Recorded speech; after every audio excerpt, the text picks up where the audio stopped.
ازيكم يا حبايب قلبي؟ اللهم صل وسلم وبارك على سيدنا محمد وعلى اله وصحبه اجمعين. ايه رايكم بقى في الوليمه العظيمه اللي تعبتني ده؟ بس ايه، فرحانه جدا يا بنات انها طلعت بالشكل ده. بصوا، احنا معانا فردة كارع، بسم الله ما شاء الله، عملنا منها الوليمه العظيمه دي. لان انتوا طبعا يا حبايب قلبي عارفين ان انا عندي فريقين. هعمل كوارع النهارده، لا مش عايزها بالفته، عايزها بالرز بس. لا لا لا، انا عايزها بفته ورز.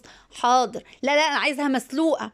طب انا بقى بحب القطع دي، يعني هم ياكلوا وانا لا، وعملت لنفسي قطع كمان. يلا بقى عشان احنا ايه مستعجلين.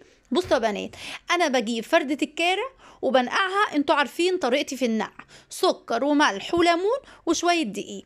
برضو ممكن انقعها من بالليل يا بنات، او انقعها ايه قبلها بساعتين 3. بصوا، بقعد اجيب السكينه كده، هي ما شاء الله تبارك الله كانت زي ما انتوا شايفين شمعه، بس بتبقى فيه شعر صغير كده، بتقعدي تشيليه بالسكينه. بنقعها وبغسلها كويس لدرجه الميه كده نقول نشرب منها. تمام. بصوا ما شاء الله، انا بوريكم انها الميه جميله ازاي طالعه منها. بصوا، انا ما بعملهاش على مرتين، انا بغلي الميه وبسقط الكوارع فيها يا بنات، لان هي جميله ما شاء الله. بصوا، وبشيل الريم، بشيل الريم اول ما تغلي.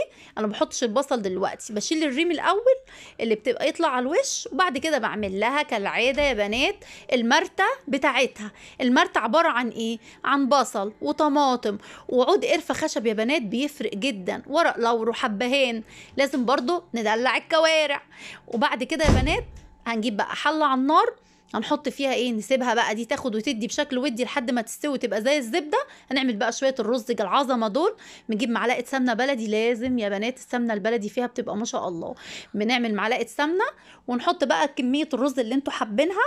بنحط، نغسل الرز ونحطه ونقلب ونزوده ميه وشويه ملح. يبقى احنا كده خلاص عملنا ايه، عملنا الرز الابيض. هنركنه كده على جنب. هنجيب العيش يا بنات، انا جبت هنا 4 ارغفه، بس انا ما عملتهمش كلهم لان في حد قال مش عايز فته بالعيش، فانا استكفيت برغيفين يا بنات. يعني انا قطعت كل ده، بس انا عملت رغيفين. عملت رغيفين وجبت صينيه وحطيت معاهم معلقه سمنه.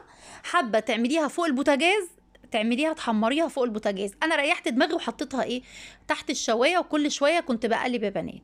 يبقى احنا كده ايه، خلصنا من العيش. هنجيب حله نحط فيها معلقه سمنه على شويه زيت.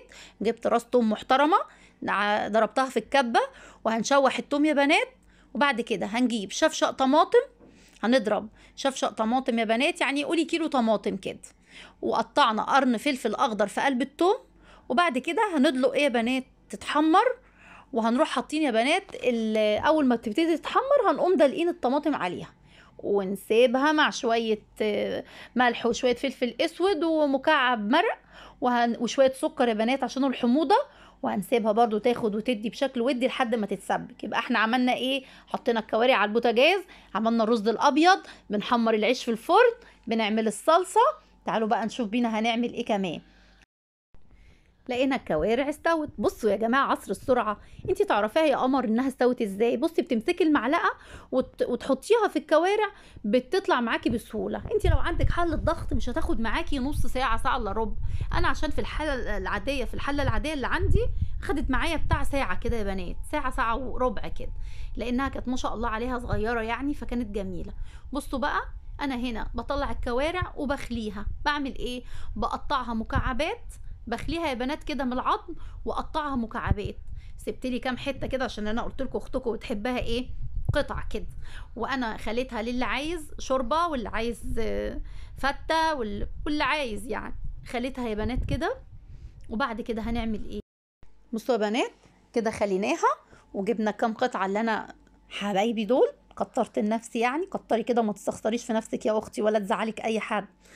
بصوا يا بنات، جبت معلقه صلصه من اللي اتسبكت، ودهنت بقى يا بنات، دهنتها كده شمال ويمين وفوق وتحت، دهنتهم حلو جدا، مع حته سمنه صغيره جدا يا بنات، ودخل على الشوايه.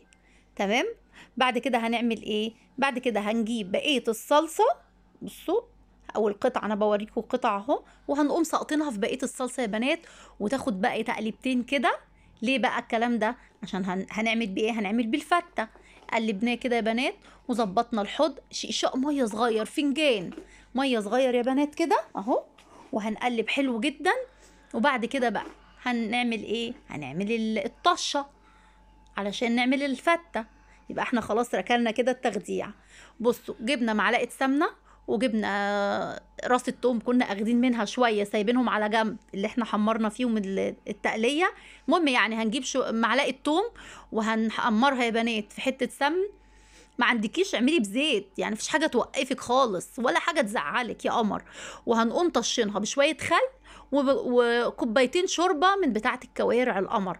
يا بنات لو تعرفوا فوائد الكوارع دي، والله جمال الكوارع والجيلاتين اللي بيبقى في الكوارع للركب. المهم جبنا الطبق بقى علشان نعمل للي عايز بالعيش. جبنا العيش ودلقنا عليه الطشه الجميله او الخلطه الجميله اللي احنا عملناها، اللي هي التوم بالخل بالشوربه، وغطيتها يا بنات بقت بالشكل القمر ده. جينا حطينا الرز اللي احنا عملناه، وبعد كده عملنا ايه، حطينا عليه الكوارع بالدمعه. وجبت طبق تاني حطيت فيه يا بنات رز بس من غير حاجه، وحطيت عليه كوارع بالدمعه.